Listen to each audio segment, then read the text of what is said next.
తాగునీటి సమస్య పరిష్కారానికి చర్యలు తీసుకుంటామని పినిపే శ్రీకాంత్ అన్నారు. అంబేద్కర్ కోనసీమ జిల్లా అమలాపురం రూరల్ మండలం పేరూరి గ్రామంలో నిర్వహించిన గడప గడపకు మన ప్రభుత్వం కార్యక్రమంలో అడుగడుగునా తాగునీటి సమస్యపై ప్రజలు రాష్ట్ర రవాణా శాఖ మంత్రి పినిపే విశ్వరూప్ తనయుడు శ్రీకాంత్ ప్రశ్నించారు. డాక్టర్ శ్రీకాంత్ ఏ ఇంటికి వెళ్లినా మహిళలు తాగునీటి సమస్యతో చాలా ఇబ్బందులు పడుతున్నామని, నాయకులు ప్రజాప్రతినిధులు పట్టించుకోవడం లేదని ఆవేదన వ్యక్తం చేశారు. ఈ సందర్భంగా డాక్టర్ శ్రీకాంత్ మాట్లాడుతూ తాగునీటి సమస్య పరిష్కారానికి చర్యలు తీసుకుంటామని, ప్రభుత్వం అందిస్తున్న సంక్షేమ పథకాలను ప్రజలకు వివరించారు. ఎంపీపీ కుడిపూడి భాగ్యలక్ష్మి మాట్లాడుతూ ఓవర్ హెడ్ ట్యాంక్ నిర్మాణంలో జాప్యం కావడంతో గ్రామంలో ఈ సమస్య తలెత్తుతుందని, అధికారులు త్వరితగతిని సమస్య పరిష్కారానికి చర్యలు చేపట్టాలని ఆదేశించామని తెలిపారు.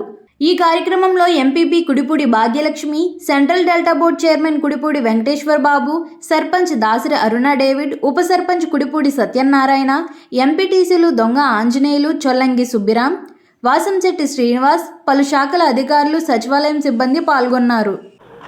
ఈరోజు గడప గడపకు మన ప్రభుత్వం కార్యక్రమం సందర్భంగా పేరూరు 3వ సచివాలయంలో భీమభక్తుల పాలెంలో గడప గడప మన ప్రభుత్వం కార్యక్రమంకి రావడం జరిగింది.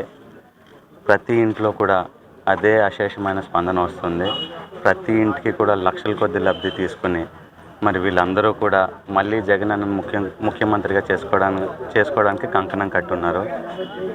ఒకవేళ ఏదైనా చిన్నపాటి సమస్యలు ఉన్నా కూడా, ఎవరికైనా పెన్షన్ రాలేదన్నా, లేకపోతే ఎవరికైనా ఏదైనా పథకం రాలేదన్నా కూడా వెంటనే మరి ప్రభుత్వ అధికారులందరినీ కూడా వెంట పెట్టుకుని వచ్చాం కాబట్టి వాళ్ళందరి సమస్య వెంటనే నోట్ చేసుకుని అతి త్వరలోనే అవన్నీ కూడా నెరవేర్చడం జరుగుతుంది. ఇంకొకటి, ఇక్కడ వీరభక్తుల పాలెంలో వాటర్ సమస్య ఒకటి ప్రధానంగా ఉంది.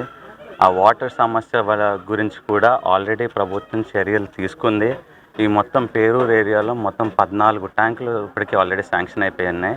సో ఎక్కడెక్కడైతే సమస్యలు ఉన్నాయని చెప్తున్నారో ఆ సమస్యలకి ఇలా వెంటనే ట్యాంక్ శాంక్షన్ అయిందమ్మా అని చెప్తున్నాము. ఇలా 2 నెలల వ్యవధిలోనే ట్యాంక్ వస్తుంది. 2 నుంచి 3 నెలల వ్యవధిలో ట్యాంక్ వచ్చేస్తుంది. ఒకసారి ట్యాంక్ రెడీ అయిపోయిందంటే మాత్రం మనందరికీ ఇక్కడ శాశ్వతంగా మంచినీటి సమస్య పరిష్కారం వస్తుంది. మంచినీటి సమస్య కూడా ఎందుకు వచ్చింది అంటే కూడా ట్యాంక్ ఆల్రెడీ పాతది అయిపోయింది అండ్ జనాభా 3 రెట్లు పెరిగిపోయింది కాబట్టే ఇటువంటి సమస్య వచ్చింది. సో జనాభాకి ప్రకారంగా మనము ట్యాంక్ కూడా మళ్ళీ 20 KL ట్యాంక్ శాంక్షన్ అవ్వడము, అదే రకంగా ప్రతి ఇంట్లోనే చెప్తున్నాము. సో అందరూ కూడా అర్థం చేసుకుంటున్నారు. సో జగనన్న ప్రభుత్వంలో ఇలా ప్రభుత్వాన్నే సామాన్యుడి ఇంటి ముందు నిలబెట్టి పాలన అందిస్తున్న ప్రభుత్వాన్ని మాత్రం ప్రతి ఒక్కరు కూడా గమనిస్తూ ఉన్నారు. సో మళ్ళీ జగనన్నను ముఖ్యమంత్రిగా చేసుకుని ఇదే పథకాలు మరి ఇంకొక 5 సంవత్సరాలు కొనసాగించడానికి జనాలందరూ కూడా ప్రిపేర్ అయిపోయి ఉన్నారు. సో ఎలక్షన్ అన్నది ఎప్పుడొచ్చినా కూడా మళ్ళీ జగన్ అన్నని అత్యధిక మెజారిటీతో గెలిపించుకుని 175కి 175 సీట్లు గెలిపించుకుని మళ్ళీ ఆంధ్రప్రదేశ్ రాష్ట్ర ముఖ్యమంత్రిగా జనాలందరూ చూడాలనుకుంటున్నారు అన్నది ఈ సందర్భంగా నేను చెప్తున్నాను. Thank you. మండలం నేను ఎంపీపీనమ్మా.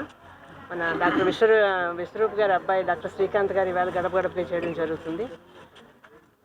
చాలా అశేష స్పందన కలుగుతుంది.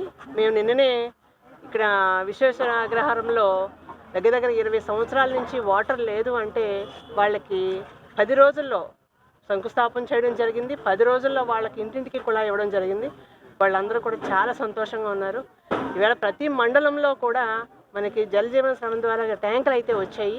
అందరికీ కూడా అన్నీ కూడా వర్క్లు అయ్యాయి, ఇలా ట్యాంకులు వస్తాయి అని చెప్పడంతో వాళ్ళు కూడా అందరూ కూడా సంతోషపడుతున్నారు. ప్రతి ఒక్కరికి కూడా ప్రజల వద్దకే పాలన అని చెప్పి వేళ మేమందరం కూడా ప్రతి గడపకి వెళ్ళి ఎన్ని లక్షల లబ్ధి చేకూరారని వాళ్ళకే ఒకసారి చూపించడంలో చాలా సంతోషపడుతున్నారు. మన ఇళ్ల స్థలాలు కూడా చాలా వరకు వచ్చాయి. ప్రతి వాళ్ళకి ఇల్లు లేని వాళ్ళు ప్రతి ఒక్కరికి కూడా ఇళ్ల స్థలం అడుగుతున్నారు. కొంతమంది ఏమో ఇల్లు కట్టిమ్మని అడుగుతున్నారు. దాన్ని కూడా మేము ప్రభుత్వం ఓకే చేసింది కాబట్టి అవన్నీ కూడా మేము మాట ఇవ్వడం జరుగుతుంది. అవన్నీ కూడా ఆచరణలో పెట్టడం కూడా జరుగుతుంది. అందుకని ఈ స్పందన ఇలాగే కంటిన్యూ అవుతుంది. మన ముఖ్యమంత్రి గారు మళ్ళీ ఆ స్థానంలో కూర్చోబెట్టుకుంటామని చెప్పేసి నేను మనస్ఫూర్తిగా చెప్తున్నాను. Thank you.